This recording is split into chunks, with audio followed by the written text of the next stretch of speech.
going to answer a few questions that we have received. നമുക്ക് ലഭിച്ച ചില ചോദ്യങ്ങൾക്ക് നാം ഉത്തരം പറയുവാനായിട്ട് പോവുകയാണ്.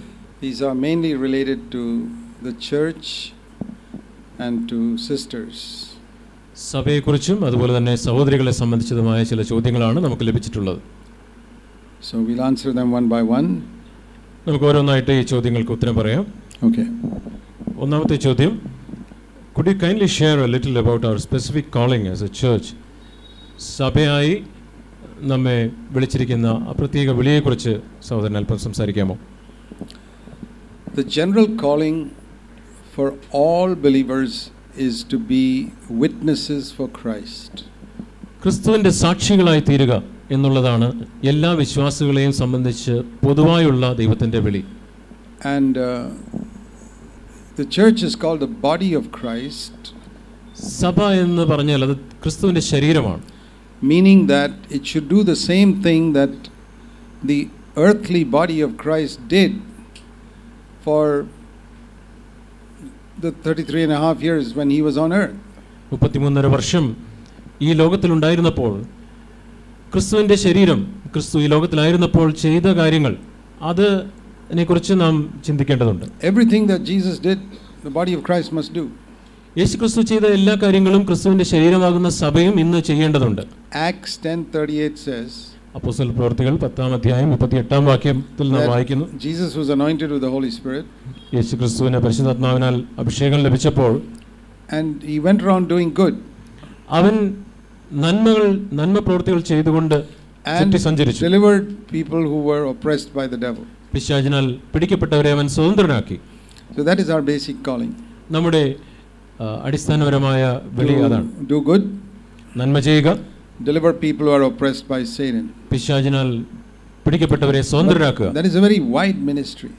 അത് വളരെ വിശാലമായ ഒരു ശുശ്രൂഷയാണ്. Jesus told us to go and make disciples of all nations. നാം സകല ജാതികളെ ശിഷ്യരാക്കുവാനായിട്ട് യേശുക്രിസ്തു നമ്മോട് പറഞ്ഞു. And so it's not enough just to bring them to Christ. അതുകൊണ്ട് അവരെ ക്രിസ്തുവിൽ ആക്കുക എന്നുള്ളത് മാത്രമല്ല നമ്മുടെ ദൗത്യം. Matthew 28:19 and 20 says, make disciples and teach them to do every single thing that I have taught you. Mathai 28-ാം അധ്യായത്തിൽ ഞാൻ പഠിപ്പിച്ച സകലവും പ്രമാണിക്കുവാൻ തക്കവണ്ണം ഉപദേശിച്ചുകൊണ്ട് അവരെ ശിഷ്യരാക്കുവിൻ എന്ന് നാം വായിക്കുന്നു. Now unfortunately, most of the Christian work in the world is only bringing people to just forgiveness of sins. എന്നാൽ ദൗർഭാഗ്യകരമെന്ന് പറയട്ടെ, ഇന്ന് ലോകത്തിൽ കാണുന്ന ക്രിസ്തീയ പ്രവർത്തനങ്ങളെല്ലാം തന്നെ ആളുകളെ പാപക്ഷമയിലേക്ക് മാത്രം കൊണ്ടുവന്ന് നിർത്തുന്ന ഒരു പ്രവർത്തനമാണ്. They are not making them disciples and teaching them to do everything that Jesus taught. യേശുക്രിസ്തു പഠിപ്പിച്ച എല്ലാ കാര്യങ്ങളെയും ചെയ്യുവാനും തദ്വാര അവരെ ശിഷ്യന്മാരാക്കുവാനും അവർ ശ്രദ്ധിക്കാറില്ല. So if I were to use an example, ഞാനൊരു ഉദാഹരണം പറയുകയാണെങ്കിൽ, supposing Jesus in his carpenter shop is employing many carpenters because there are many orders he gets. യേശുക്രിസ്തുവിന് തൻ്റെ മരപ്പണിശാലയിൽ അദ്ദേഹത്തിന് അനേകം ഓർഡറുകൾ ലഭിച്ചിട്ടുണ്ട്. അവിടെ അദ്ദേഹം ഈ പണി ചെയ്യുകയാണ്. And he appoints many carpenters to work for him in Nazareth. അവിടെ നസ്രത്തിൽ തന്നോടൊപ്പം ജോലി ചെയ്യുവാനായിട്ട് പല ആശാരിമാരെയും അദ്ദേഹം നിയമിക്കുന്നു. And supposing the order is for 100 tables to be made. 100 മേശകൾ ഉണ്ടാക്കുവാനായിട്ടുള്ള ഒരു ഓർഡർ ലഭിച്ചു എന്ന് ചിന്തിക്കുക. Say he's got 5 carpenters. അദ്ദേഹത്തിനോടൊപ്പം 5 ആശാരിമാരുണ്ട്. And 4 of them are only making the legs of the tables. അതിൽ 4 പേര് മേശയുടെ കാലുകൾ മാത്രമാണ് ഉണ്ടാക്കുന്നത്. So they work and work and work and work and make these 400 legs for 100 tables. അങ്ങനെ ഈ 100 മേശയ്ക്ക് അവർ പണി ചെയ്തുകൊണ്ട് അങ്ങനെ 400 കാലുകൾ അവർ ഉണ്ടാക്കി. So these tables are required urgently. ഈ മേശ ഉടനെ തന്നെ കൊടുക്കേണ്ടതാണ്. What will the other carpenter do? ഈ മറ്റ് ആശാരിമാർ എന്താണ് ചെയ്യുക? No, there are 5 carpenters, 4 of them are making legs. ഈ 4 പേര് കാലുകൾ ഉണ്ടാക്കുകയാണ്. അപ്പോൾ മറ്റേ ആ ആശാരി എന്താണ് ചെയ്യുക? He will make a table top. അദ്ദേഹം ഈ മേശയുടെ മുകൾ ഭാഗം ഉണ്ടാക്കും. So that at least one table is ready. അങ്ങനെയെങ്കിൽ മുകൾ ഭാഗം ഉണ്ടാക്കിയാൽ ഒരു മേശയെങ്കിലും റെഡിയാകും. Then he'll make another table top, one more table will be ready. ഒരു മേശയുടെ മുകൾ ഭാഗം കൂടെ ഉണ്ടാക്കിയാൽ മറ്റൊരു മേശ കൂടെ റെഡിയാകും. But if he also joins the others making legs, then no table will be ready for a long, long time. പക്ഷേ മറ്റവരോടൊപ്പം ചേർന്ന് അദ്ദേഹവും മേശയുടെ കാലുകൾ ഉണ്ടാക്കുവാൻ തുടങ്ങിയാൽ തുടർന്നും പല നാളുകൾ എടുക്കും ഒരു മേശ തയ്യാറാകുവാൻ. That is how we see our calling. അങ്ങനെയാണ് നമ്മുടെ വിളിയെ നാം കാണുന്നത്. So many people have gone around India bringing people to forgiveness of sins. ഇന്ത്യയിൽ പ്രവർത്തനങ്ങളിലൂടെ അനേകരെ ഈ പാപക്ഷമയിലേക്ക് അനേക ആളുകൾ നടത്തിയിട്ടുണ്ട്. We thank God for that. അതിനായിട്ട് ഞാൻ ദൈവത്തെ സ്തുതിക്കുന്നു. Just like this one carpenter thanks all these people who have made all these legs, they're necessary. ഇങ്ങനെ മറ്റ് 4 പേരും ആവശ്യമുള്ള ഈ കാലുകളൊക്കെ ഉണ്ടാക്കിയതിനായിട്ട് മറ്റേ ആശാരി നന്ദി പറയുന്നത് പോലെ തന്നെ. So we're not against people who have done that.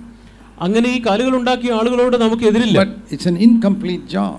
പക്ഷേ ആ ജോലി പൂർണ്ണമായിട്ടില്ല എന്നതാണ് സത്യം. So then we have to complete that job. ആ ജോലി നമുക്ക് തീർക്കേണ്ടതുണ്ട്. And not go around doing more of the same thing. ആ കാര്യം തന്നെ വീണ്ടും നാമും കാലുകൾ ഉണ്ടാക്കിയിട്ട് കാര്യമില്ല. So that is why we have emphasized making disciples. അതുകൊണ്ട് നാം ശിഷ്യത്വത്തിനാണ് ഊന്നൽ കൊടുക്കാറുള്ളത്. Now some people think that means we are against evangelism. അങ്ങനെ നാം ശിഷ്യത്വത്തിന് ഊന്നൽ കൊടുക്കുമ്പോൾ ചിലർ ചിന്തിക്കുന്നത് നാം സുവിശേഷീകരണത്തിന് എതിരാണെന്നാണ്. If this one carpenter makes only tabletops, does it mean he's against making the legs of the tables? ഈ ഒരു ആശാരി അദ്ദേഹം മേശയുടെ മുകൾ ഭാഗം മാത്രമാണ് ഉണ്ടാക്കുന്നത് എങ്കിലും അദ്ദേഹം മേശയുടെ കാലുകൾ ഉണ്ടാക്കുന്നതിന് എതിരാണോ? Why doesn't he make some legs? അദ്ദേഹം എന്തുകൊണ്ടാണ് വീണ്ടും കാലുകൾ ഉണ്ടാക്കാത്തത്? Because there are so many legs already made lying around which are not completed tables. അവിടെ ഇതാ മറ്റ് 4 പേരും ചേർന്ന് അനേകം കാലുകൾ ഉണ്ടാക്കിയിട്ടുണ്ട്. മേശ ഉണ്ടായിട്ടില്ല. ഇപ്പോൾ ആവശ്യം മേശയുടെ മുകൾ ഭാഗം ഉണ്ടാക്കുകയാണ്. In today's work it is not just 4 out of 5 but 99 out of 100 who are doing only the legs. എന്നാൽ ഇന്ന് യഥാർത്ഥത്തിലുള്ള ക്രിസ്തീയ പ്രവർത്തനത്തിൽ ഈ പ്രകാരം കാലുകൾ ഉണ്ടാക്കുന്നത് 4 പേരല്ല, 100-ൽ 99 പേരും കാലുകളാണ് ഉണ്ടാക്കുന്നത്. That means they are only making people bringing them to forgiveness of sins. അതായത് അതിന്റെ അർത്ഥം ആളുകളെ പാപക്ഷമയിലേക്ക് മാത്രമാണ് അവർ നടത്തിക്കൊണ്ടിരിക്കുന്നത്. So we want to complete the job. അതുകൊണ്ട് നമുക്ക് ഈ ജോലി പൂർണ്ണമാക്കണം. And not spend our time ignoring this vast ministry. ഈ വിശാലമായ പ്രവർത്തനത്തെ നാം തള്ളിക്കളയുകയല്ല ചെയ്യുന്നത്. Which is to bring people to discipleship and to teach them to obey everything that Jesus commanded. യേശുക്രിസ്തു പഠിപ്പിച്ച എല്ലാ കാര്യങ്ങളെയും അനുസരിക്കുവാൻ തക്കവണ്ണം ആളുകളെ പഠിപ്പിച്ച് അവരെ ശിഷ്യന്മാരാക്കുന്ന ഈ കാര്യത്തിന് നാം ഊന്നൽ കൊടുക്കുന്നു. But if we meet an unbeliever, we will definitely seek to evangelize him. പക്ഷേ നമുക്കൊരു അവിശ്വാസിയായ ഒരാളിനെയാണ് കാണുന്നതെങ്കിൽ അദ്ദേഹത്തോട് തീർച്ചയായും നാം സുവിശേഷം പങ്കുവയ്ക്കും. We have done that. അത് നാം ചെയ്തിട്ടുമുണ്ട്. We have planted churches where there was no church for 2000 years. 2000 വർഷങ്ങൾ സഭകളില്ലാതിരുന്ന സ്ഥലത്ത് നാം സഭ സ്ഥാപിച്ചിട്ടുണ്ട്. That is evangelism. അത് സുവിശേഷീകരണം തന്നെയാണ്. Only thing we don't boast about it, we don't talk about it. നാം അതിനെക്കുറിച്ച് പ്രശംസിക്കുകയോ അതിനെക്കുറിച്ച് സംസാരിക്കുകയോ ചെയ്യാറില്ല എന്ന് മാത്രം. Many people do evangelism only among other Christian churches.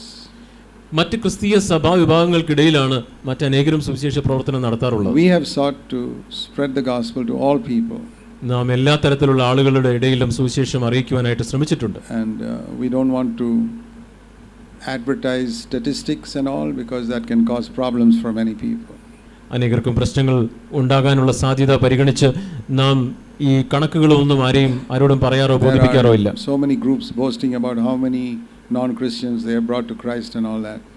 എത്ര അവിശ്വാസികളെ ഞങ്ങൾ ദൈവഭാഗത്തേക്ക് കൊണ്ടുവന്നു എന്നൊക്കെ പ്രശംസിക്കുന്ന ആളുകളുണ്ട്. Unnecessarily create problems for those people. ഇത് ആവശ്യമില്ലാതെ ഇങ്ങനെയുള്ള പ്രശ്നങ്ങൾ ഉണ്ടാക്കുകയാണ്. We live before God and do our work before God. നാം ദൈവത്തിന് മുമ്പാകെയാണ് ജീവിക്കുന്നത്. നമ്മുടെ പ്രവർത്തനവും ദൈവത്തിന് മുമ്പാകെയാണ്. Everything we do is geared towards making people disciples and building them into the body of Christ. That is our calling. നാം ചെയ്യുന്നതെല്ലാം തന്നെ ആളുകളെ ശിഷ്യത്വത്തിലേക്ക് നയിച്ച് കർത്താവിന്റെ ശരീരമാകുന്ന സഭയുടെ പണിയിലേക്ക് നയിക്കത്തക്കവണ്ണമാണ് നാം പ്രവർത്തനം ചെയ്യുന്നത്. We fellowship with everybody. All believers. നമുക്ക് എല്ലാവരോടും കൂട്ടായ്മയുണ്ട്. But we can't work together with people who don't have the same calling. നമുക്ക് ഈ വിളി പങ്കുവയ്ക്കാത്ത ആളുകളുമായിട്ട് നമുക്ക് ഒന്നിച്ച് പ്രവർത്തിക്കുവാൻ കഴിയുകയില്ല. I personally have even an appreciation for what Mother Teresa has done. Mother Teresa ചെയ്ത കാര്യങ്ങൾക്ക് പോലും എനിക്ക് വ്യക്തിപരമായി എൻ്റെ ഹൃദയത്തിൽ അഭിനന്ദനമുണ്ട്. In the name of Christ, picking up dying people from the streets. തെരുവിൽ നിന്ന് മരണാസന്നരായി കിടക്കുന്നവരെ യേശുവിന്റെ നാമത്തിൽ കോരിയെടുത്ത ആ ശുശ്രൂഷ വിലപ്പെട്ടതാണ്. I think Jesus would have done it. യേശു ക്രിസ്തു അത് ചെയ്യുമായിരുന്നു. And she is manifesting one aspect of Christ there. ക്രിസ്തുവിന്റെ ഒരു സ്വഭാവ വിശേഷത്തെ അവിടെ മദർ തെരേസ തന്റെ പ്രവർത്തനത്തിലൂടെ വെളിക്കാട്ടുകയാണ്. That's not my calling. പക്ഷേ എൻ്റെ വിളി അതല്ല. And so I don't do that.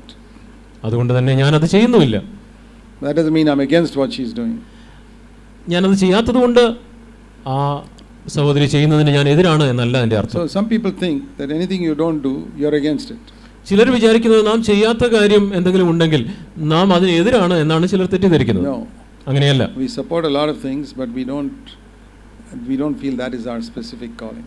നാം ഇങ്ങനെയുള്ള പല കാര്യങ്ങളെയും നാം അംഗീകരിക്കുന്നു, പക്ഷേ നമ്മുടെ പ്രത്യേക വിളി അതാണ് എന്ന് നാം ചിന്തിക്കുന്നില്ല. Our calling is to make disciples. നമ്മുടെ വിളി ശിഷ്യന്മാരെ ഉരുവാക്കുക എന്നുള്ളതാണ്. രണ്ടാമത്തെ ചോദ്യം ഇതാണ്: What are the various ministries that we need to concentrate on in a church? നമ്മുടെ സഭകളിൽ നാം ഊന്നൽ കൊടുക്കേണ്ട പ്രത്യേകതരം ശുശ്രൂഷകൾ ഏതൊക്കെയാണ്? That depends on the gift God has given to each person. ഓരോ വ്യക്തിക്കും ദൈവം കൊടുത്തിട്ടുള്ള വരം അനുസരിച്ചാണ് ഈ കാര്യങ്ങൾ ഇരിക്കുന്നത്. I cannot be an evangelist if God doesn't given me that gift. എനിക്ക് ദൈവം സുവിശേഷകന്റെ വരം തന്നിട്ടില്ലെങ്കിൽ എനിക്കൊരു സുവിശേഷകനാകുവാനായിട്ട് കഴിയുകയില്ല. I can be a witness for Christ like everybody else. മറ്റാരെയും പോലെ എനിക്കും ഒരു കർത്താവിന്റെ സാക്ഷിയായിരിക്കുവാനായിട്ട് That കഴിയും. everybody must be. അത് എല്ലാവരും അപ്രകാരം തന്നെയാകണം. But my calling is not as an evangelist. പക്ഷേ ഒരു സുവിശേഷകൻ ആ വിളിയല്ല എനിക്കുള്ളത്. We have brothers in our church who are evangelists. നമ്മുടെ സഭകളിൽ തന്നെ സുവിശേഷകന്മാരായിരിക്കുന്ന സഹോദരന്മാരുണ്ട്. They do that. അവരത് ചെയ്യാറുണ്ട്. And then I do the rest of the job. അതിനെ തുടർന്ന് ബാക്കിയുള്ള പണി ഞാൻ ചെയ്യുന്നു. So, to use an illustration, ഒരു ഉദാഹരണം പറയുകയാണെങ്കിൽ, evangelism is to make someone who is not a part of the body of Christ the part of the body of Christ. ശരീരത്തിന്റെ ഭാഗമല്ലാത്ത ഒരാളെ Body of Christ. ക്രിസ്തുവിന്റെ ശരീരത്തിന്റെ ഭാഗമല്ലാത്ത ഒരാളിനെ ക്രിസ്തുവിന്റെ ശരീരത്തിന്റെ ഭാഗമാക്കി തീർക്കുന്ന ആ പ്രവർത്തനമാണ് സുവിശേഷീകരണം. So here's an example. ഇവിടെ ഇതാ ഉദാഹരണം. Here is one potato on this table. ഇവിടെ ഇതാ ഈ മേശപ്പുറത്ത് ഒരു ഉരുളക്കിഴങ്ങുണ്ട്. A curry. Now I have to make, that is a picture of an unbeliever. ഇവിടെ ഇതാ ഉരുളക്കിഴങ്ങുള്ള ഒരു കറിയുണ്ട്. അവിടെ നിന്ന് അതൊരു അവിശ്വാസിയുടെ ചിത്രമാണ്. I have to make that a part of this body, which is a picture of the body of Christ. ക്രിസ്തുവിന്റെ ശരീരത്തിന്റെ ചിത്രമായ എൻ്റെ ശരീരത്തേക്ക് ഈ ഉരുളക്കിഴങ്ങ് എൻ്റെ ശരീരത്തിന്റെ ഭാഗമായി തീരണം. How can this potato become blood, flesh and bones of my body? ഈ ഉരുളക്കിഴങ്ങ് എൻ്റെ ശരീരത്തിന്റെ മാംസവും രക്തവുമായിട്ട് എല്ലുമായിട്ട് മാറുന്നത് എങ്ങനെയാണ്? I can't do it. അത് എനിക്ക് ചെയ്യുവാൻ കഴിയുകയില്ല. God can do it. ദൈവത്തിനാണ് അത് ചെയ്യുവാൻ കഴിയുക. But God uses me. പക്ഷേ ദൈവം എന്നെ അതിനായിട്ട് ഉപയോഗിക്കുന്നു. So first my hand goes out and reaches and takes that potato. ആദ്യം എൻ്റെ കൈ നീണ്ടു ചെന്ന് ആ ഉരുളക്കിഴങ്ങ് പാത്രത്തിൽ നിന്ന് എടുക്കുന്നു. Puts it into the mouth. അത് എൻ്റെ വായിലേക്ക് ഇടുന്നു. This is the ministry of evangelism. ഇത് സുവിശേഷീകരണത്തിന്റെ പ്രവർത്തനം ഇതാണ്. You take that unbeliever and put him inside. ഈ അവിശ്വാസിയെ നിങ്ങൾ എടുത്ത് നിങ്ങളുടെ വായിലേക്ക് ഇടുന്നു. But the potato has still not become a part of my body. പക്ഷേ ഇതുവരെയും ആ ഉരുളക്കിഴങ്ങ് എൻ്റെ ശരീരത്തിന്റെ ഭാഗമായി തീർന്നിട്ടില്ല. Then another ministry takes over. The hand has finished its job. അപ്പോൾ കൈ ആ ജോലി പൂർത്തിയാക്കി. അപ്പോൾ അതിനുശേഷം മറ്റൊരു അവയവം അതിന്റെ ഉത്തരവാദിത്തം have to start their job. അപ്പോൾ ഉടനെ പല്ലിന്റെ ജോലി തുടങ്ങേണ്ടിയിരിക്കുന്നു. Choose that and then the throat has to swallow it. പല്ല് അത് ചവയ്ക്കുവാൻ തുടങ്ങുന്നു. അതിനെ തുടർന്ന് എൻ്റെ തൊണ്ട അത് ഇറക്കുന്നു. Still not a part of my body. അപ്പോഴും എൻ്റെ ശരീരത്തിന്റെ ഭാഗമായി തീർന്നിട്ടില്ല. It goes to the stomach. എൻ്റെ വയറ്റിനകത്തേക്ക് ചെല്ലുന്നു. And all types of acids and all are poured on it. വയറ്റിനകത്ത് നിന്ന് എല്ലാ തരത്തിലുള്ള ആസിഡുകളും അതിന്റെ മേൽ വന്ന് വീഴുന്നു. That is like a prophetic ministry അതൊരു in the church. സഭയിലെ ഒരു പ്രവചന ശുശ്രൂഷ പോലെയാണ്. And then so many other things happen inside the body. ശരീരത്തിനകത്ത് മറ്റു പല കാര്യങ്ങളും സംഭവിക്കുന്നു. And after some weeks, ചില ആഴ്ചകൾക്ക് ശേഷം that potato has disappeared. It has become blood, flesh and bones in my body. ആ ഉരുളക്കിഴങ്ങ് ഇപ്പോൾ അപ്രത്യക്ഷമായിരിക്കുന്നു. ആ ഉരുളക്കിഴങ്ങ് ഇപ്പോൾ എൻ്റെ ശരീരത്തിന്റെ ഭാഗമായി തീർന്നിരിക്കുന്നു. രക്തവും മാംസവുമായി തീർന്നിരിക്കുന്നു. This hand ministry of evangelism was not the only ministry required there. അവിടെ ഈ കൈയുടെ ആ പ്രവർത്തനം, ഉരുളക്കിഴങ്ങ് എടുക്കുന്ന ആ സുവിശേഷീകരണ പ്രവർത്തനം മാത്രമായിരുന്നില്ല ആവശ്യമായിരുന്നത്. And the stomach can never do what the hand does to reach out and take that. ഈ കൈ ചെയ്ത കാര്യം അത് വയറിന് തനിയെ ചെയ്യാനും കഴിയുകയില്ല. And the hand cannot do what the stomach does. ഈ വയറ് ചെയ്യുന്ന കാര്യം അത് കൈക്ക് ചെയ്യുവാനും കഴിയുകയില്ല. So God gives different ministries to different people in the body. അതുകൊണ്ട് ശരീരത്തിൽ വ്യത്യസ്തരായ ആളുകൾക്ക് പലതരത്തിലുള്ള ശുശ്രൂഷ ദൈവം നൽകുന്നു. So we must know what is the gift God has given us. ദൈവം നമുക്ക് നൽകിയിരിക്കുന്ന വരം ഏതാണ് എന്ന് നാം തിരിച്ചറിയണം. We work together with other people in the church. നാം സഭയിൽ മറ്റാളുകളോട് ചേർന്ന് നാം പ്രവർത്തിക്കുന്നു. But no church has got all the ministries. ഒരു സഭയ്ക്കും എല്ലാ ശുശ്രൂഷകളും ഇല്ല. Some are called to emphasize one more than the other. ചിലർ ഒരു കാര്യത്തിന് മറ്റേ കാര്യങ്ങളെക്കാട്ടിലും കൂടുതൽ ഊന്നൽ കൊടുക്കുവാനാണ് വിളിക്കപ്പെട്ടത്. God balances it by another church emphasizing another aspect of it. മറ്റൊരു സഭ മറ്റൊരു കാര്യത്തിന് ഊന്നൽ നൽകുന്നു. അങ്ങനെ യൂണിവേഴ്സൽ ആയിട്ടുള്ള സഭയെ ദൈവം സന്തുലിതാവസ്ഥയിൽ സൂക്ഷിക്കുന്നു. ഓരോരുത്തർക്കും ദൈവം നൽകിയിരിക്കുന്ന വരം എന്താണ് എന്നുള്ളതാണ് നാം മനസ്സിലാക്കേണ്ടത്.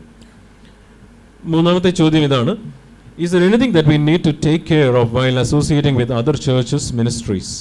മറ്റ് സഭകൾ മറ്റ് ശുശ്രൂഷകൾ ഇതുമായിട്ട് നമ്മൾ ചേർന്ന് ചെയ്യുമ്പോൾ നാം എന്തെങ്കിലും ശ്രദ്ധിക്കേണ്ട കാര്യങ്ങളുണ്ടോ?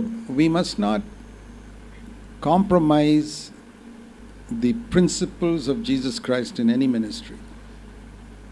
ഒരു മിനിസ്ട്രിയിലും ഒരു ശുശ്രൂഷയിലും യേശുക്രിസ്തു പറഞ്ഞിട്ടുള്ള പ്രമാണങ്ങളെ അതിനോട് നാം ഒത്തുതീർപ്പ് മനോഭാവം കാണിക്കരുത്. There are some people who say the end justifies the means. That means you can use any means so long as you reach the correct end.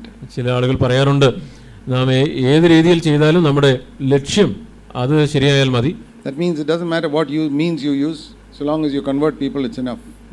എന്ത് തരം കാര്യങ്ങൾ ഉപയോഗിച്ചും നിങ്ങൾക്ക് നിങ്ങളുടെ ലക്ഷ്യം ശരിയായാൽ മതി എന്ന് പറയുന്ന ആളുകളുണ്ട്. Now if that is correct, അത് ശരിയാണെങ്കിൽ then we can give money to people and convert them. അങ്ങനെയാണെങ്കിൽ അവർക്ക് പണം കൊടുത്ത് അവരെ വിശ്വാസികളാക്കാമല്ലോ. Or we can tell lies and convert them. അല്ലെങ്കിൽ കള്ളം പറഞ്ഞ് അവരെ നമുക്ക് വിശ്വാസികളാക്കാമല്ലോ. That is not correct. അത് ശരിയല്ല. All the means we must use must be Christ-like. നാം ഈ സുവിശേഷീകരണത്തിന് അല്ലെങ്കിൽ മറ്റൊരു വ്യക്തിയെ വിശ്വാസത്തിലേക്ക് നയിക്കുന്നതിന് ഉപയോഗിക്കുന്ന മാർഗങ്ങളും അത് ക്രിസ്തു പറഞ്ഞ മാർഗങ്ങളായിരിക്കണം. So we must see the Bible and see how Jesus did it and follow that. നാം വേദപുസ്തകത്തിലേക്ക് നോക്കി യേശുക്രിസ്തു എപ്രകാരം ചെയ്തു ആ കാര്യമാണ് നാം പിൻപറ്റേണ്ടത്. For example, ഉദാഹരണമായി, a lot of money is used in God's work. ദൈവത്തിന്റെ പ്രവർത്തനങ്ങളിൽ ഒത്തിരി പണം ഉപയോഗിക്കാറുണ്ട്. It's not enough only to be faithful with the money given.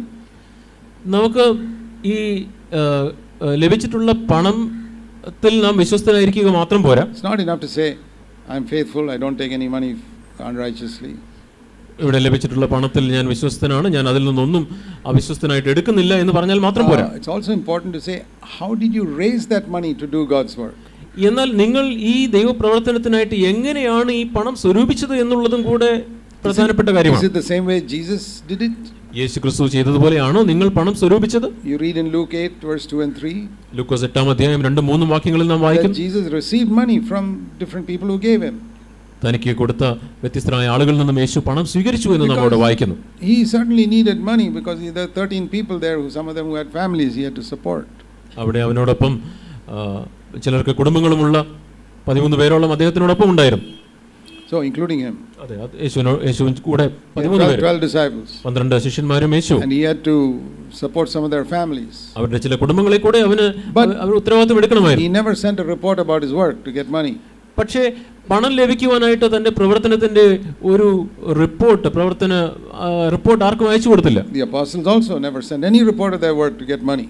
അപ്പോസ്തലന്മാരും അവരുടെ പ്രവർത്തനത്തിന്റെ ഒരു റിപ്പോർട്ട് എങ്ങോട്ടും അയച്ചു കൊടുത്തില്ല പണത്തിന് വേണ്ടി. So where did this idea come up in Christian work of sending reports to get money? ഈ ക്രിസ്തീയ പ്രവർത്തനങ്ങളിൽ മറ്റു സ്ഥലങ്ങളിലേക്ക് റിപ്പോർട്ട് അയച്ച് പണം സ്വരൂപിക്കുന്ന ഈ മെത്തേഡ് എവിടെ നിന്നാണ് ഉണ്ടായത്? That is from the political world. They go around canvassing to get money for the political party. ഇത് രാഷ്ട്രീയ പാർട്ടിയിൽ നിന്നും ലഭിച്ചതാണ്. അവരാണ് മറ്റുള്ള ഇടങ്ങളിലേക്ക് പോയി പണം ഈ പ്രകാരം വാങ്ങുന്നത്. Just like David put the ark on a bullock cart and God judged them. ദാവീദ് ആർക്കിനെ കാളവണ്ടിയിൽ ഇടുകയും അതിനെ തുടർന്ന് ദൈവം അവനെ ന്യായവിധിക്കുകയും ചെയ്ത പോലെ Today people are also imitating the world. ഇന്ന് ആളുകളും ലോകത്തെ അനുകരിക്കുകയാണ്.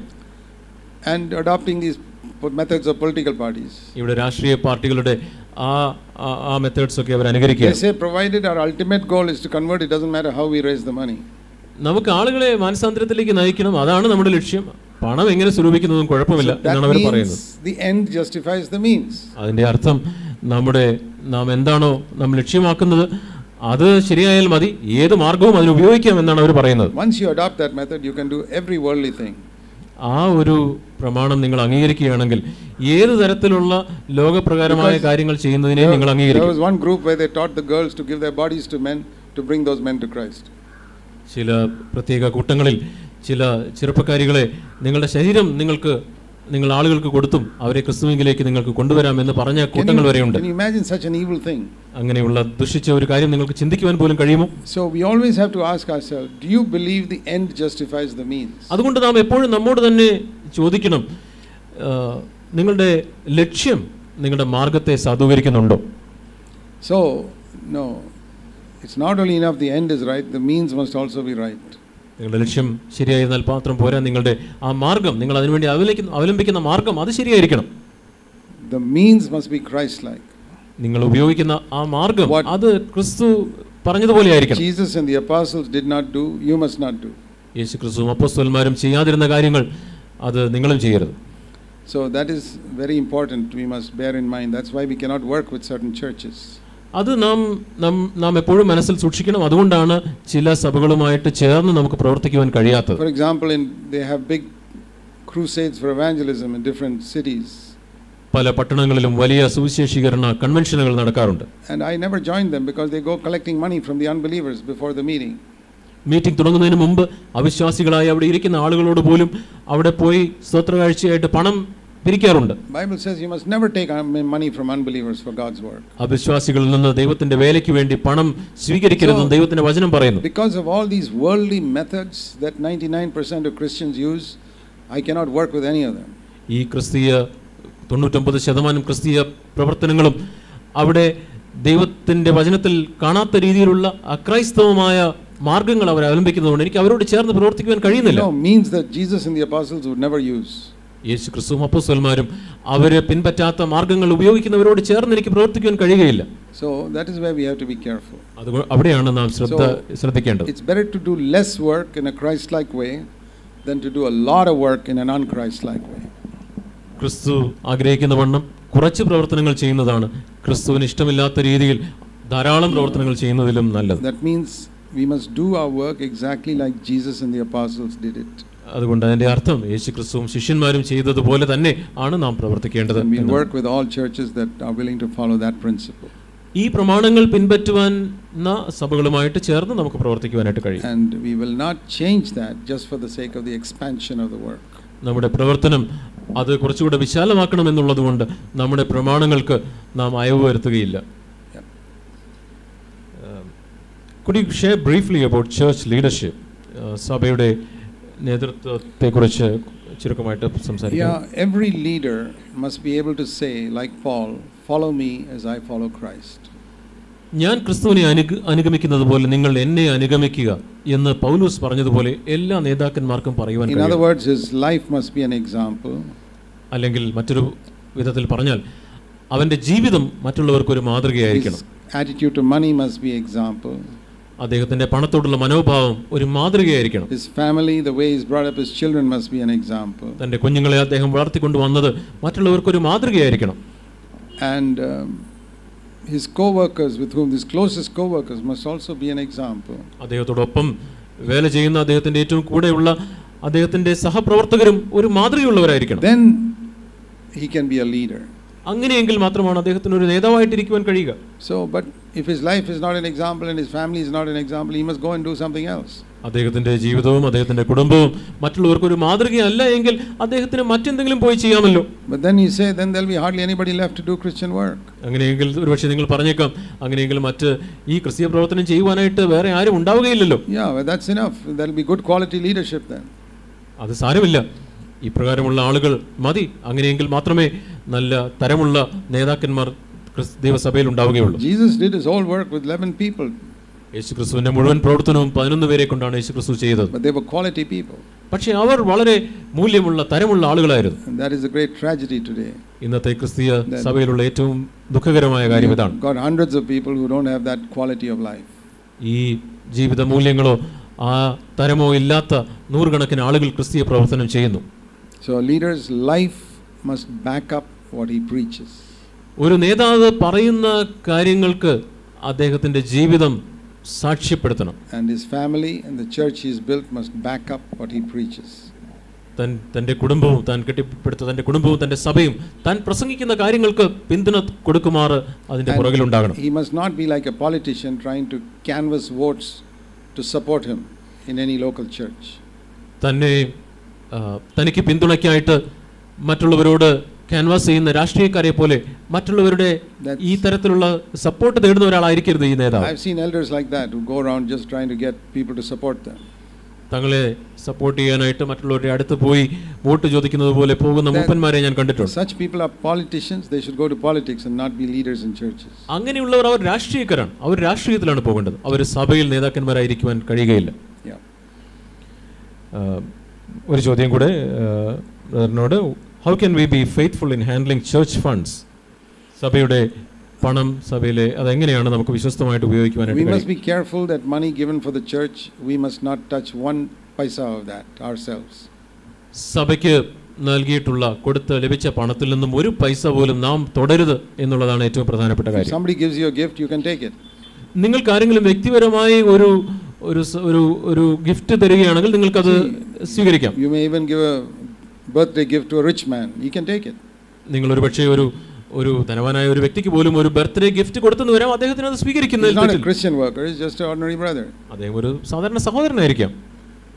Not a Christian worker. അദ്ദേഹം ഒരു ക്രിസ്തീയ പ്രവർത്തകനല്ലാത്ത ഒരു സാധാരണ സഹോദരന് പോലും അത് സ്വീകരിക്കാം. So, but money given for God's work, like in an offering box, that must go for God's work and not for any individual. പക്ഷേ ദൈവ പ്രവർത്തനത്തിന് വേണ്ടി കൊടുത്തിട്ടുള്ള പണം, അത് സഭയിൽ ഈ പ്രവർത്തനത്തിന് വേണ്ടി കൊടുത്തിട്ടുള്ള പണം അത് പ്രവർത്തനത്തിന് വേണ്ടി തന്നെ പോകണം, അത് ഒരു വ്യക്തിക്ക് പോകരുത്. So that is what we believe. അതാണ് നാം വിശ്വസിക്കുന്നത്. That's what we practice. അതാണ് നാം പ്രായോഗികമായി കൊണ്ടുവന്നിട്ടുള്ളത്. Church money must never be handled only by one person, at least by two people. സഭയുടെ പണം ഒരാൾ മാത്രമായിട്ട് കൈകാര്യം ചെയ്യരുത്, രണ്ടു പേരെങ്കിലും മിനിമം ഉണ്ടായിരിക്കണം. That is for a good testimony. അത് മറ്റുള്ളവരുടെ മുമ്പാകെ ഒരു നല്ല സാക്ഷ്യത്തിന് വേണ്ടി നാം അങ്ങനെയാണ് ചെയ്യേണ്ടത്. And that accounts must be kept perfectly. ആ സഭയുടെ കണക്കുകൾ വളരെ ഉത്തരവാദിത്വത്തോടുകൂടെ അത് സൂക്ഷിക്കേണ്ടതാണ്. There are laws in the country concerning auditing and all, we must follow those laws. ഈ രാജ്യത്ത് ഓഡിറ്റിങ്ങിലും മറ്റും സംബന്ധിച്ച പല നിയമങ്ങളുണ്ട്, ആ നിയമങ്ങളൊക്കെ നാം പാലിക്കണം. ചില ചോദ്യങ്ങൾ കൂടെ ഉണ്ട്, അത് സഹോദരിമാരെ സംബന്ധിച്ച ചോദ്യങ്ങളും കൂടെയാണ്. അപ്പോൾ അത് സഹോദരനും സഹോദരിയും ചേർന്ന് അതിന് ഉത്തരം പറയുവാനായിട്ട് ഞങ്ങൾ അഭ്യർത്ഥിക്കുകയാണ്. What you think R various Rolls of women in the church? സഭയിൽ സ്ത്രീകളുടെ വിവിധ തരത്തിലുള്ള ശുശ്രൂഷകൾ എന്തൊക്കെയാണ്?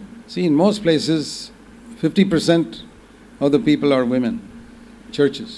സഭകളിൽ മിക്കയിടങ്ങളിലും 50% എങ്കിലും ആളുകൾ സഹോദരിമാരാണ്. And in most countries 50% of the human beings are women. മിക്കവാറും എല്ലാ രാജ്യങ്ങളിലും 50% ആളുകൾ സ്ത്രീകളാണ്. And in countries like India, only women are able to reach women in a better way.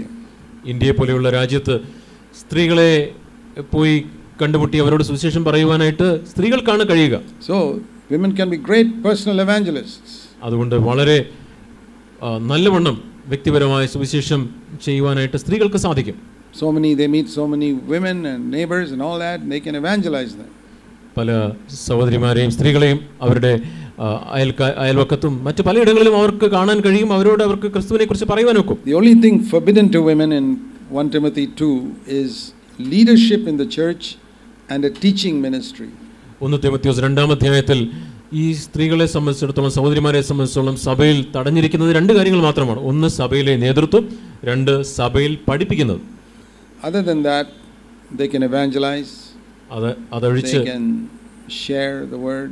അവർക്ക് സുവിശേഷം അറിയിക്കുവാനൊക്കും, അവർക്ക് ദൈവവചനം sharing whatever in a small way, not like a teacher.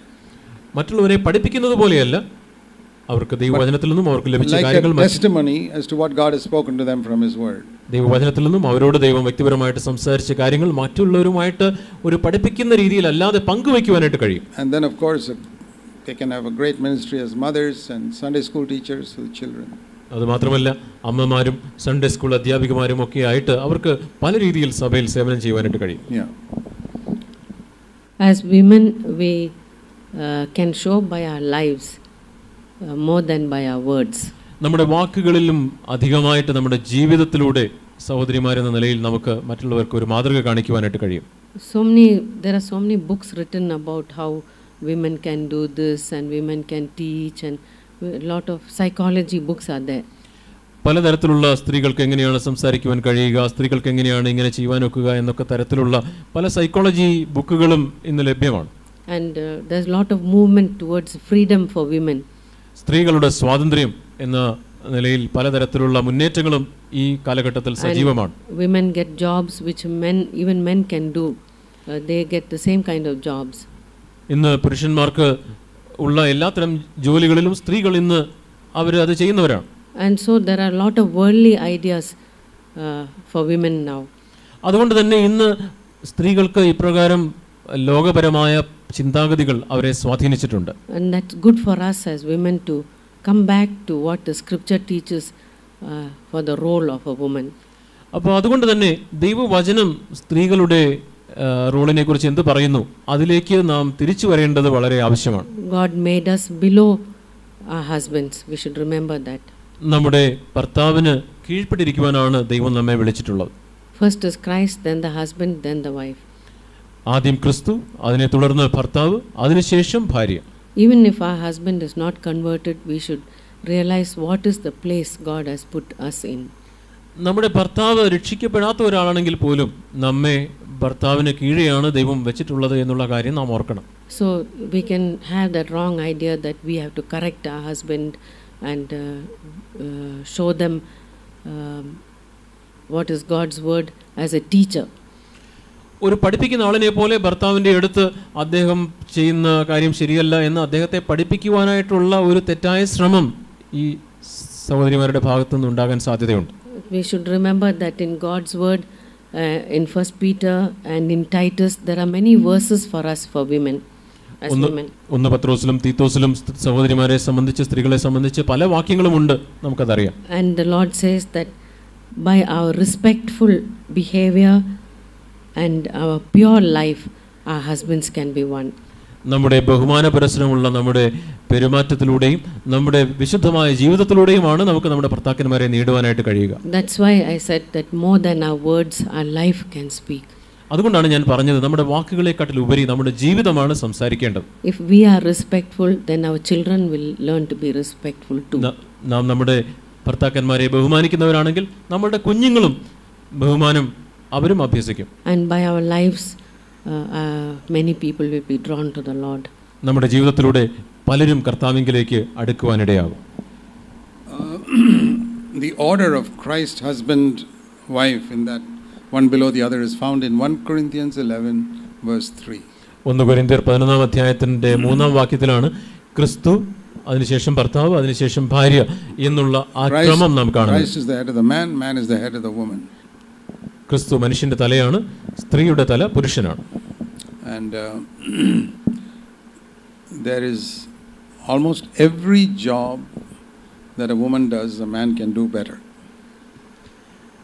സ്ത്രീ ചെയ്യുന്ന എല്ലാ ജോലികളും അത് പുരുഷന് അതിലും മെച്ചമായിട്ട് ചെയ്യുവാനായിട്ട് കഴിയും. Even cooking, the best cooks in the world are men. Cooking പോലും ഈ ലോകത്തിലെ ഏറ്റവും നല്ല പാചകക്കാർ പുരുഷന്മാരാണ്. You go to these 5-star hotels, it's not women but men who are doing all the first class cooking. ഈ പഞ്ചനക്ഷത്ര ഹോട്ടലുകളിലൊക്കെ പോയാൽ അവിടെ ഏറ്റവും നല്ല രീതിയിൽ പാചകം ചെയ്യുന്നത് പുരുഷന്മാരാണ്. But there's one job that men are hopeless at, and that is to bear children. എന്നാൽ പുരുഷന്മാർക്ക് ഒട്ടും ചെയ്യുവാൻ കഴിയാത്ത ഒരു കാര്യമുണ്ട്, അത് കുഞ്ഞുങ്ങളെ പ്രസവിക്കുക എന്നുള്ളതാണ്. That God has given entirely to women. അത് സ്ത്രീകൾക്ക് മാത്രമാണ് ദൈവം നൽകിയിട്ടുള്ളത്. And when the children grow up, a woman knows immediately, mother knows immediately what the child is crying for. കുഞ്ഞുങ്ങൾ വളർന്നു വരുമ്പോൾ ഈ കുഞ്ഞുങ്ങൾ എന്തിനു വേണ്ടിയാണ് കരയുന്നത് എന്നുള്ള കാര്യം ഉടനെ തന്നെ അമ്മയ്ക്ക് മനസ്സിലാവും. So that is a tremendous ministry to bring up children. അതുകൊണ്ട് കുഞ്ഞുങ്ങളെ വളർത്തിക്കൊണ്ടുവരിക എന്നുള്ളത് ഏറ്റവും പ്രധാനപ്പെട്ട ഒരു ശുശ്രൂഷയാണ്. I remember brother saying, I asked him what his wife is doing. ഞാനൊരു സഹോദരനോട് ചോദിച്ചു, താങ്കളുടെ ഭാര്യ എന്താണ് ചെയ്യുന്നതെന്ന് ഞാൻ ചോദിച്ചു. He said she's making disciples of all the children in my house. അദ്ദേഹം പറഞ്ഞു, എൻ്റെ ഭാര്യ എൻ്റെ ഭവനത്തിലുള്ള സകല കുഞ്ഞുങ്ങളെയും ശിഷ്യന്മാരാക്കുകയാണ്. What a fantastic ministry that is. അത് എന്തൊരു അത്ഭുതകരമായ ശുശ്രൂഷയാണ്. So it's a very important ministry. അത് വളരെ പ്രധാനപ്പെട്ട ഒരു ശുശ്രൂഷയാണ്. Timothy became an apostle because his mother trained him like that. Timothy ഒരു അപ്പോസ്തലനായത് തൻ്റെ മാതാവ് അവനെ അപ്രകാരം അഭ്യസിപ്പിച്ചതുകൊണ്ടാണ്. മറ്റൊരു ചോദ്യം ഇത് സഹോദരി ആനിയോടാണ്. Could you give a few words of advice to mothers with young children? കൊച്ചു കുഞ്ഞുങ്ങളുള്ള അമ്മമാർക്ക് എന്തെങ്കിലും ചില ആലോചനകൾ സഹോദരിക്ക് പറയുവാനുണ്ടോ? I can give from my testimony when my children were small. എൻ്റെ കുഞ്ഞുങ്ങൾ ചെറുതായിരുന്ന സമയത്തുള്ള എൻ്റെ സാക്ഷ്യം ഞാൻ പങ്കുവെക്കട്ടെ. First of all, I decided I'll stop working outside the home. I gave up my job. ഞാൻ ഏറ്റവും ആദ്യം തീരുമാനിച്ച ഒരു കാര്യം, ഞാൻ എൻ്റെ പുറത്ത്, വീടിന് പുറത്ത് ഞാൻ ചെയ്തുകൊണ്ടിരുന്ന ജോലി ഞാൻ ഉപേക്ഷിച്ച് എൻ്റെ കുഞ്ഞുങ്ങളോടൊപ്പം കൂടുതൽ സമയം ചിലവഴിക്കുവാനായിട്ട് തീരുമാനിച്ചു. And I realized that there was more than there's such a lot to be done at home that I couldn't take up a job outside. എനിക്ക് ഭവനത്തിൽ വളരെയധികം കാര്യങ്ങൾ ചെയ്യുവാനുണ്ടായിരുന്നു. അതുകൊണ്ട് തന്നെ എനിക്ക് പുറത്തൊരു ജോലി എടുക്കുവാനുള്ള സാധ്യതയില്ലായിരുന്നു. That meant that I had to be frugal in my life. അപ്പോൾ അങ്ങനെ എനിക്ക് പുറത്തൊരു ജോലി ഇല്ലാതിരുന്നത് കൊണ്ട് എനിക്ക് എൻ്റെ വീട്ടിൽ ഞാൻ വളരെ പണമൊക്കെ വളരെ പിടിച്ച് ചിലവഴിക്കേണ്ട ആവശ്യമുണ്ടായിരുന്നു. And that was good because now I see my children also have learnt not to waste money, even if they have got good jobs, not to waste money unnecessarily. അപ്പോൾ അതുകൊണ്ട് ഞാനിപ്പോൾ തിരിഞ്ഞു നോക്കുമ്പോൾ എൻ്റെ കുഞ്ഞുങ്ങൾ പോലും ഇപ്പോൾ അവരെ വളർന്നു കഴിഞ്ഞപ്പോൾ അനാവശ്യ ചിലവുകൾ ഒഴിവാക്കുന്ന കാര്യത്തിൽ അവരും ശ്രദ്ധാലുക്കളാണ്. Whenever I could, I would talk to my children about godly things and godly principles. ഞാൻ എനിക്ക് കഴിയുമ്പോഴൊക്കെ എൻ്റെ കുഞ്ഞുങ്ങളോട് ദൈവികമായ പ്രമാണങ്ങളെക്കുറിച്ചും ദൈവിക കാര്യങ്ങളെക്കുറിച്ചും ഞാൻ അവരുമായിട്ട് സംസാരിക്കുമായിരുന്നു. I found that I could not spend so much time sitting and talking with other sisters because I had to cook food for my children and get the home ready for my children. എൻ്റെ കുഞ്ഞുങ്ങൾക്ക് വേണ്ടി എൻ്റെ ഭവനം ഒരുക്കുകയും കുഞ്ഞുങ്ങളെ ശുശ്രൂഷിക്കുകയും ഒക്കെ ചെയ്യേണ്ട പല ഉത്തരവാദിത്തങ്ങളും എനിക്ക് ഉണ്ടായിരുന്നതുകൊണ്ട് മറ്റു പല സഹോദരിമാരോടും ഇരുന്ന് അവരോട് ഒത്തിരി സമയം സംസാരിക്കാനും ഒന്നും എനിക്ക് സമയമില്ലായിരുന്നു. If anybody wanted to see me, I'll tell them come between 2 and 4. I'm a little free that time. ആരെങ്കിലും എന്നെ കാണുവാനായിട്ട് താല്പര്യപ്പെട്ടിരുന്നെങ്കിൽ ഞാൻ അവരോട് പറയുമായിരുന്നു 2 മുതൽ 4 വരെയുള്ള സമയത്ത് ഞാൻ അല്പം ഫ്രീ ആയിരിക്കും, ആ സമയത്ത് നിങ്ങൾക്ക് വേണമെങ്കിൽ എന്നെ കാണാം. And before the children woke up, I tried to do all my cooking and get things ready for them. ഞാൻ കുഞ്ഞുങ്ങൾ എഴുന്നേൽക്കുന്നതിന് മുമ്പ് തന്നെ അവർക്ക് വേണ്ടിയുള്ള കുക്കിങ്ങും അവരുടെ കാര്യങ്ങളൊക്കെ ഞാൻ ശരിയാക്കുമായിരുന്നു. So that I won't be stressed out when my children are with me. അപ്പോൾ എൻ്റെ കുഞ്ഞുങ്ങൾ എന്നോടൊപ്പം ഉള്ളപ്പോൾ ഞാൻ പല തിരക്കുകളിലും അകപ്പെട്ട് ആകെ ഒരു സ്ട്രെസ്ഡ് ആയിരിക്കുവാനായിട്ട് ഞാൻ താല്പര്യപ്പെട്ടില്ല. Then I used to try and be free when they are doing their studies so that they won't be fooling around but they sit down and study. അവർ പഠിക്കുന്ന സമയത്ത് ഞാൻ മറ്റു പല ജോലി തിരക്കുകളിലുമായി എൻ്റെ കുഞ്ഞുങ്ങൾ പഠിത്തത്തിൽ ഉഴപ്പാതെ അവരെ ഒന്ന് നോക്കുന്നതിന് ഞാൻ ആ സമയത്തും ഞാൻ free ആയിട്ടിരിക്കുവാൻ ശ്രമിക്കുമായിരുന്നു. They studied on their own but I would be around so that they know that they have to sit down and study. അവർ പഠിക്കുന്ന സമയത്ത് അവർ തനിയാണ് പഠിച്ചത്. പക്ഷേ അവിടെ ഞാൻ അതിനൊരു നോട്ടം, എൻ്റെ നോട്ടം ഉണ്ടായിരുന്നു. അതുകൊണ്ട് തന്നെ അവർ ഉഴപ്പാതെ അവർ പഠിക്കുമായിരുന്നു. And every month they had monthly tests, so then I used to check the smaller ones in their studies. ഓരോ മാസവും അവർക്ക് ഈ മന്ത്ലി പരീക്ഷ ഉണ്ടാകുമായിരുന്നു. അതുകൊണ്ട് ചെറിയ കുഞ്ഞുങ്ങൾക്കൊക്കെ ഞാൻ സഹായവും ചെയ്യേണ്ടിയിരുന്നു. So I used to advise them, talk to them about God's word, pray with them, sing with them. ഞാൻ അവരെ ഉപദേശിക്കുകയും ദൈവ കാര്യങ്ങളെക്കുറിച്ച് അവരോട് പറയുകയും അവരോടൊപ്പം പാട്ട് പാടുകയും ഒക്കെ ഞാൻ ചെയ്യുമായിരുന്നു. And sometimes when they saw like I was getting angry, I would tell them, Mommy is really sorry I got angry. I pray for me that I won't do like that. ഞാൻ എപ്പോഴെങ്കിലും എനിക്ക് ദേഷ്യം വരുന്ന സമയത്ത് ഞാൻ അവരോട് ആ കാര്യം അവരോട് ഏറ്റുപറയുകയും അമ്മയ്ക്ക് ഈ ദേഷ്യം വന്നു, നിങ്ങൾ എന്നോട് ക്ഷമിക്കണം, നിങ്ങൾ എനിക്ക് വേണ്ടി പ്രാർത്ഥിക്കണം എന്ന് ഞാൻ സത്യസന്ധമായിട്ട് അവരോട് പറയുമായിരുന്നു. So that they could realize that I am a normal person and I too was wanting to follow the Lord. ഞാനും ആത്മാർത്ഥമായിട്ട് കർത്താവിനെ പിൻപറ്റുവാൻ ശ്രമിക്കുന്ന ഒരു സാധാരണ വ്യക്തിയാണ് എന്ന് അവർ മനസ്സിലാക്കണമെന്നും ഞാൻ ആഗ്രഹിച്ചു. And I tried to show them godly goals, not earthly ambitions. ഈ ലോകത്തിലെ വലിയ വലിയ ഉന്നതരാകണമെന്നുള്ള ആഗ്രഹങ്ങളല്ല അവരുടെ മനസ്സിൽ ഉണ്ടാക്കുവാനായിട്ട് ഞാൻ ശ്രമിച്ചത്. അവർക്കും ദൈവിക കാര്യങ്ങളിലുള്ള ലക്ഷ്യങ്ങൾ ഉണ്ടാകണം എന്ന് ഞാൻ ആഗ്രഹിച്ചു. They all like to play cricket, but I used to keep that within certain limit, only in the evening. വൈകുന്നേരങ്ങളിൽ അവർക്ക് ക്രിക്കറ്റ് കളിക്കാൻ വലിയ താല്പര്യമായിരുന്നു. എന്നാൽ അവരെ കളിക്കാൻ അനുവദിക്കുമെങ്കിലും അതിനും ഞാൻ ചില നിബന്ധനകൾ വെച്ചിരുന്നു. What else is there?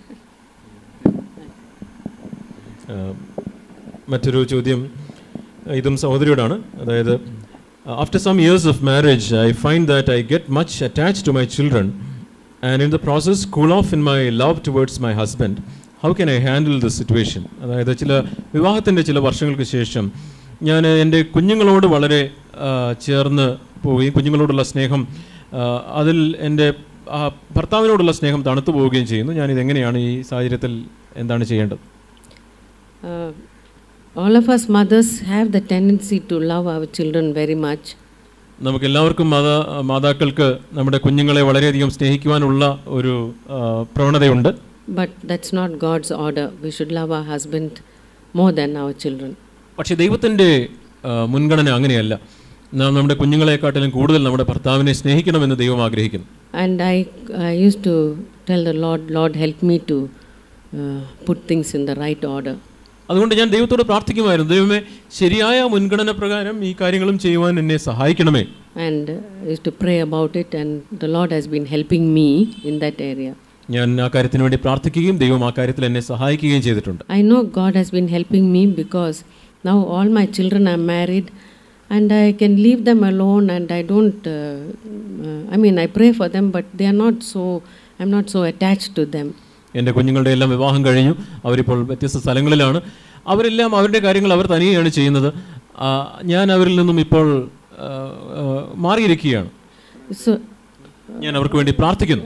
But if I was holding on to them, I would have been a problem in their married life. Their wife would have found me a difficult person if I was hanging on to my children. പക്ഷേ എൻ്റെ കുഞ്ഞുങ്ങളോട് ഞാൻ ഇപ്പോഴും ഞാൻ എങ്ങനെ ഒട്ടി ഇരിക്കുന്ന ഒരു വ്യക്തിയായിരുന്നെങ്കിൽ അവർക്ക് അവരുടെ കുടുംബജീവിതം നടത്തുവാൻ തന്നെ പ്രശ്നമുണ്ടാകുമായിരുന്നു. അവരുടെ ഭാര്യമാർക്ക് എന്നോട് വിരോധമുണ്ടാകുമായിരുന്നു. So that's why it's good to let go of our children and ask God to help us to be more and more attached to our husband. അതുകൊണ്ടാണ് നമ്മുടെ കുഞ്ഞുങ്ങളെ നാം വിട്ടുകൊടുക്കുകയും കൂടുതലായിട്ട് നമ്മുടെ ഭർത്താവിനോട് നാം ചേർന്നിരിക്കുകയും ചെയ്യേണ്ടത്. At the same time, if our children are in any trouble or difficulty, we can run and help them. പക്ഷേ ആ സമയത്തിൽ തന്നെ നമ്മുടെ കുഞ്ഞുങ്ങൾക്ക് എന്തെങ്കിലും പ്രശ്നമുണ്ടെങ്കിൽ നമുക്ക് ഓടി അവരെ സഹായിക്കുവാനും കഴിയും. And then our daughters-in-law will realize the correct order. They too will love their husbands. അപ്പോൾ നമ്മുടെ മരുമക്കളും ആ പെൺകുഞ്ഞുങ്ങളും അവർക്കും ഈ കാര്യം മനസ്സിലാവും. അവരും അതിൻ്റെ ശരിയായ ആ മുൻഗണന അവർക്കും മനസ്സിലാവുകയും ചെയ്യും. മറ്റൊരു ചോദ്യം, I feel that my relatives are negatively influencing my oneness with my husband. How can I address this problem? എൻ്റെ ബന്ധുക്കൾ അവരെന്നെ തെറ്റായ തരത്തിൽ സ്വാധീനിക്കുകയും എൻ്റെ ഭർത്താവിനോടുള്ള ഐക്യത്തെ അത് ബാധിക്കുകയും ചെയ്യുന്നു. ഞാൻ ഇതെങ്ങനെയാണ് ഈ കാര്യം ശ്രദ്ധിക്കേണ്ടത്? We should tell our relatives, please leave us alone. My husband and I are one unit and I want to run my family with him, not with you all. നമ്മുടെ ബന്ധുക്കളോട് നാം വ്യക്തമായി, ഞാനും ഭർത്താവും ഞങ്ങൾ ഒരു മനസ്സോടെ ഞങ്ങൾ ഒന്നിച്ചാണ് ഇരിക്കുന്നത്. നിങ്ങൾ ദയവായിട്ട് ഞങ്ങളുടെ ഈ കുടുംബകാര്യങ്ങൾ ഇടപെട്ട് ഈ പ്രശ്നങ്ങൾ ഉണ്ടാക്കരുത് എന്ന് അവരോട് പറയണം. Even if they tell us, they should realize that we are not going to listen to them or try to influence us even through our children. അവർ നമ്മളോട് പറഞ്ഞാൽ പോലും അത് നമ്മെ സ്വാധീനിക്കില്ല എന്നും നമ്മുടെ കുഞ്ഞുങ്ങളിൽ കൂടെ പോലും അവർ നമ്മെ സ്വാധീനിക്കില്ല എന്നും അവരറിയണം. They'll get the message when they realize that we are not doing what they tell us. അവർ പറയുന്ന കാര്യങ്ങളൊന്നും നാം ചെയ്യാതിരിക്കുമ്പോൾ കുറച്ച് കഴിയുമ്പോൾ അവർക്ക് തന്നെത്താൻ മനസ്സിലായിക്കൊള്ളും. മറ്റൊരു ചോദ്യം ഇതാണ്, I get easily discouraged when faced with tough situations. Could you give some advice? ബുദ്ധിമുട്ടുള്ള പ്രയാസകരമായ സാഹചര്യങ്ങളിലൂടെ കടന്നു പോകുമ്പോൾ ഞാൻ വളരെ പെട്ടെന്ന് നിരാശപ്പെടുന്നു. ഞാൻ ഈ സാഹചര്യങ്ങളിൽ എന്താണ് ചെയ്യേണ്ടത്? Discouragement can come to all of us, but the Lord is the one who can lift us up. നിരാശ നമുക്ക് എല്ലാവർക്കും തന്നെ വരാൻ സാധ്യതയുണ്ട്. പക്ഷേ നമ്മെ എഴുന്നേൽപ്പിക്കേണ്ടത്, ഉത്സാഹിപ്പിക്കേണ്ടത് ദൈവമാണ്. Sometimes as women, we run to our mothers or some friend for comfort if we are in some trouble. നമുക്ക് എന്തെങ്കിലും പ്രയാസമുള്ളപ്പോൾ നമ്മൾ ഓടി നമ്മുടെ ഒരു സുഹൃത്തിൻ്റെ അടുത്തോ നമ്മുടെ അമ്മമാരുടെ അടുത്തോ ആണ് നാം സാധാരണ പോകാറുള്ളത്. That's not the strong, that's not the correct way I feel. അതല്ല ഒരു ശരിയായ വിധം എന്നാണ് ഞാൻ ചിന്തിക്കുന്നത്.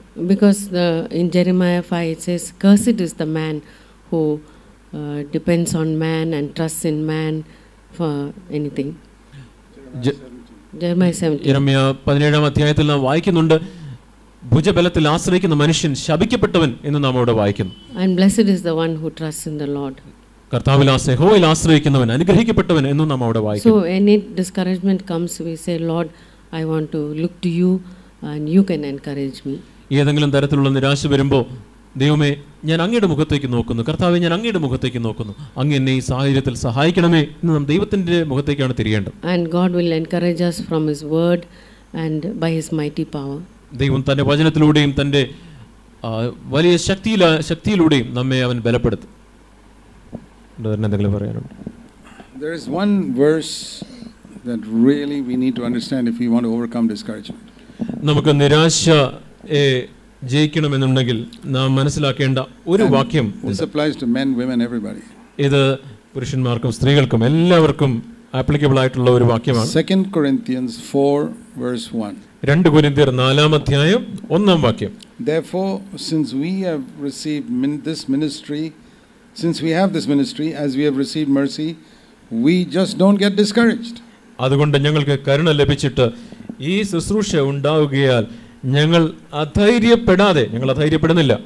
It means we never get discouraged. അതിന്റെ അർത്ഥം നാം അധൈര്യപ്പെടുന്നില്ല എന്നർത്ഥം. ഒരിക്കലും അധൈര്യപ്പെടുന്നില്ല. Which ministry is the thing that prevents us from getting discouraged? ഇപ്രകാരം നാം അധൈര്യപ്പെടാതെ ഇരിക്കുവാനായിട്ട് നമുക്ക് ലഭിച്ച ഈ ശുശ്രൂഷ എന്താണ്? This is a ministry all believers get. ഇത് എല്ലാ വിശ്വാസികൾക്കും ലഭിക്കുന്ന ഒരു ശുശ്രൂഷയാണ്. When he says therefore, since we have received this ministry, അവിടെ പറയുന്നത് അതുകൊണ്ട് ഈ ശുശ്രൂഷ ഉണ്ടാവുകയാൽ. What is this ministry? ഈ ശുശ്രൂഷ എന്താണ്? That is mentioned in the previous verse.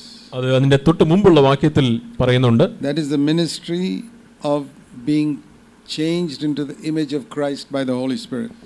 പരിശുദ്ധാത്മാവിനാൽ ക്രിസ്തുവിന്റെ സ്വഭാവത്തിന് അനുരൂപരായി തീരുന്ന ആ ശുശ്രൂഷ, അതാണ് നാം അവിടെ വായിക്കുന്നത്. Into the likeness of Christ. ക്രിസ്തുവിനെ പോലെ ആകുവാൻ. From glory to glory. മഹത്വത്തിൽ നിന്ന് തേജസ്സിൽ നിന്ന് തേജസ്സിലേക്ക്. If that is the ministry we want, നാം ആഗ്രഹിക്കുന്ന ശുശ്രൂഷ അതാണെങ്കിൽ, Lord, I want the Holy Spirit to make me more and more like Jesus. ദൈവമേ, പരിശുദ്ധാത്മാവിനാൽ കൂടുതൽ കൂടുതൽ ക്രിസ്തുവിന്റെ സ്വഭാവത്തിന് ഞാൻ അനുരൂപനായി തീരണം എന്നാണ് നിങ്ങൾ ആഗ്രഹിക്കുന്നത്.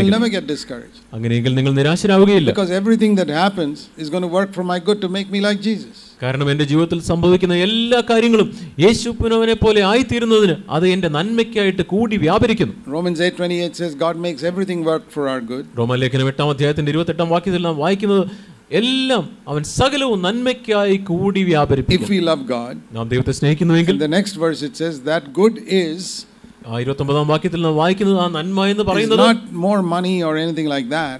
ആ നന്മ എന്ന് പറയുന്നത് കൂടുതൽ പണമോ അങ്ങനെയുള്ള മറ്റു കാര്യങ്ങളല്ല. More likeness to Christ. പക്ഷേ കൂടുതൽ ക്രിസ്തുവിന്റെ സ്വഭാവത്തിന് അനുരൂപമായിട്ട്. Discouragement comes when I've got some other earthly goals. നമുക്ക് മറ്റെന്തെങ്കിലും ഭൗതികമായ ലോകപരമായ ലക്ഷ്യങ്ങൾ ഉള്ളപ്പോഴാണ് നമുക്ക് നിരാശയുണ്ടാവുക. You want to marry somebody, it didn't work out, you get discouraged. നിങ്ങൾക്ക് മറ്റാരെങ്കിലും വിവാഹം കഴിക്കുവാനായിട്ട് നിങ്ങൾ ആഗ്രഹിച്ചു, അത് നടന്നില്ല, നിങ്ങൾക്ക് നിരാശയുണ്ടാവും. You want a particular job, you didn't get that, you get discouraged. നിങ്ങൾക്ക് ഒരു പ്രത്യേക ജോലി വേണമായിരുന്നു, നിങ്ങൾക്ക് അത് ലഭിച്ചില്ല, നിങ്ങൾ നിരാശരാകുന്നു. You want to get admission in a college, you didn't get it, you get discouraged. നിങ്ങൾക്ക് ഒരു കോളേജിൽ അഡ്മിഷൻ വേണമായിരുന്നു, നിങ്ങൾക്ക് അത് ലഭിച്ചില്ല, നിങ്ങൾ നിരാശരാകുന്നു. It's all earthly things. ഇതെല്ലാം ലോകപരമായ കാര്യങ്ങളാണ്. Or you lost some money, you get discouraged. അല്ലെങ്കിൽ നിങ്ങൾക്ക് എന്തെങ്കിലും നഷ്ടം സംഭവിച്ചു, പണം നഷ്ടപ്പെട്ടു, നിങ്ങൾ നിരാശരാകുന്നു. That is because you are having 101 other ministries. അങ്ങനെ സംഭവിക്കുന്നത് നിങ്ങൾക്ക് മറ്റ് 101 ശുശ്രൂഷകളാണ് നിങ്ങൾ ആഗ്രഹിക്കുന്നത്. പക്ഷേ നിങ്ങൾക്ക് ഈ ഒരു ശുശ്രൂഷയാണ് നിങ്ങളുടെ താല്പര്യം. ഇവിടെ നാം വായിച്ച becoming like Christ more and more and more, കൂടുതൽ കൂടുതൽ തേജസ്സിന്മേൽ തേജസ്സ് പ്രാപിച്ച് ക്രിസ്തുവിനെ പോലെ ആയിത്തീരുന്ന ആ ശുശ്രൂഷ. Never get discouraged no matter what happens. മറ്റെന്ത് നിങ്ങളുടെ ജീവിതത്തിൽ സംഭവിച്ചാലും നിങ്ങൾ നിരാശരാവുകയില്ല. Because you'll say praise the Lord, this thing is also going to make me more like Jesus. നിങ്ങൾ പറയും, ദൈവമേ അങ്ങേക്ക് സ്തോത്രം, ഈ കാര്യവും എന്നെ കൂടുതൽ അങ്ങയുടെ സ്വഭാവത്തിന് അനുരൂപരാക്കുവാൻ ഉതകുന്നതാണ്. Things that look good and the things look bad in human eyes. നല്ലതെന്നും മോശമെന്നും മനുഷ്യന്റെ കണ്ണുകളിൽ തോന്നുന്ന കാര്യങ്ങളൊക്കെ, if you love God, God makes it work all for good. നിങ്ങൾ ദൈവത്തെ സ്നേഹിക്കുന്നുവെങ്കിൽ ഇതെല്ലാം നന്മയ്ക്കായിട്ട് ദൈവം കൂടി വ്യാപരിപ്പിക്കും. See, it's like there is a filter called AquaGuard that they sell for purifying water. വെള്ളം ശുദ്ധീകരിക്കുവാനായിട്ട് അവർ വിൽക്കുന്ന ഒരു വാട്ടർ പ്യൂരിഫയർ ഉണ്ട്, വാട്ടർ ഫിൽറ്റർ ഉണ്ട്. AquaGuard എന്നാണ് അതിന്റെ പേര്. They'll demonstrate it for you.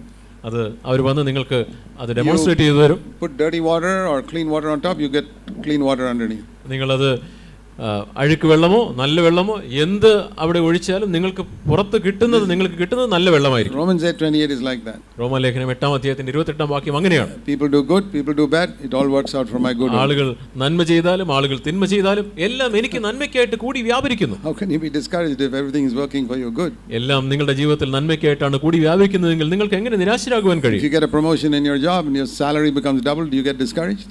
നിങ്ങൾക്ക് നിങ്ങളുടെ ജോലിയിൽ നിങ്ങൾക്ക് ഒരു മുൻ കയറ്റവും നിങ്ങൾക്ക് നിങ്ങളുടെ ശമ്പളം ഇരട്ടിയാവുകയും ചെയ്താൽ നിങ്ങൾക്ക് നിരാശ തോന്നുമോ? No. ഇല്ല. That's for your good. അത് നിങ്ങളുടെ നന്മയ്ക്ക് വേണ്ടിയാണ്. When you have this ministry of becoming like Christ, everything will work for your good. ഇങ്ങനെ ക്രിസ്തുവിനെ പോലെ ആകുന്ന ശുശ്രൂഷ നിങ്ങൾക്കുള്ളപ്പോൾ എല്ലാം നിങ്ങളുടെ നന്മയ്ക്കായിട്ട് കൂടി That's why Paul says, I never get discouraged. അതുകൊണ്ടാണ് പൗലോസ് പറയുന്നത്, ഞാൻ നിരാശപ്പെടുന്നില്ല. I found that in my life too. അത് എൻ്റെ ജീവിതത്തിലും ഞാനത് കണ്ടു. I used to be so discouraged in the early part of my Christian life. എൻ്റെ ക്രിസ്തീയ ജീവിതത്തിന്റെ ആരംഭ നാളുകളിൽ ഞാൻ വളരെ നിരാശപ്പെടുന്ന ഒരു വ്യക്തിയായിരുന്നു. I had so many other ambitions. എനിക്ക് ആ കാലഘട്ടങ്ങളിൽ മറ്റു പല ലക്ഷ്യങ്ങളും ഉണ്ടായിരുന്നു. Now I have only one. എനിക്കിപ്പോൾ ഒരു ആഗ്രഹമേ ഉള്ളൂ, only one. ഒന്ന് മാത്രം. To become a little more like Christ every day. ഓരോ ദിവസവും കുറച്ചുകൂടി കർത്താവിനെ പോലെ ആയിത്തീരുക. Like Paul says, you never get discouraged. അങ്ങനെയാകുമ്പോൾ പൗലോസ് പറയുന്ന പോലെ ഞാൻ നിരാശപ്പെടുന്നില്ല. Man or woman, പുരുഷനോ സ്ത്രീയോ ആരും, in sickness or in health, രോഗത്തിലും ആരോഗ്യത്തിലും, in loss or in gain, ലാഭത്തിലും നഷ്ടത്തിലും, if I can become more like Christ, you never get discouraged. കുറച്ചുകൂടെ കർത്താവിനെ പോലെ ആയിത്തീരുക എന്നുണ്ടെങ്കിൽ ഞാൻ നിരാശനാവുകയില്ല. That is the fundamental problem with so many believers. അനേക വിശ്വാസികളെ സംബന്ധിച്ചിടത്തോളം ഉള്ള അടിസ്ഥാനപരമായ പ്രശ്നം ഇതാണ്. Is that the last question? Yeah, അതാണ്. Okay, that's a good note on which to close. നമുക്ക് ഇങ്ങനെ ഈ വചനങ്ങളാൽ നമുക്ക് ഈ സെഷൻ അവസാനിപ്പിക്കാം. Let's pray. Heavenly Father, നമുക്ക് പ്രാർത്ഥിക്കാം. സ്വർഗ്ഗസ്ഥനായ പിതാവേ, help us to refocus and see what our goal in life should be. കർത്താവേ, ഞങ്ങൾ വീണ്ടും ലക്ഷ്യബോധമുള്ളവരായി അങ്ങ് ഞങ്ങളെ വിളിച്ചിരിക്കുന്ന ആ ലക്ഷ്യം കാണുവാനായിട്ട് അങ്ങ് ഞങ്ങളെ സഹായിക്കണം. To be like Jesus Christ. കർത്താവേ, അങ്ങയെ പോലെ ആകുവാൻ, and to recognize that everything in life you plan to make us like Christ. കർത്താവേ, ഞങ്ങളുടെ ജീവിതത്തിൽ സംഭവിക്കുന്ന എല്ലാ കാര്യങ്ങളും കുറച്ചുകൂടി അങ്ങയെ പോലെ ആകുവാൻ വേണ്ടിയാണ് അങ്ങ് ക്രമീകരിക്കുന്നത് എന്ന് വിശ്വസിക്കുവാൻ അങ്ങ് ഞങ്ങളെ സഹായിക്കണമേ. Help us, we pray. കർത്താവേ, ഞങ്ങളെ സഹായിക്കണമേ. To see this clearly. വളരെ വ്യക്തമായി കാണുവാൻ ഞങ്ങളെ സഹായിക്കണമേ. In Jesus' name. യേശുവിന്റെ നാമത്തിൽ പ്രാർത്ഥിക്കുന്നു. Amen. ആമേൻ.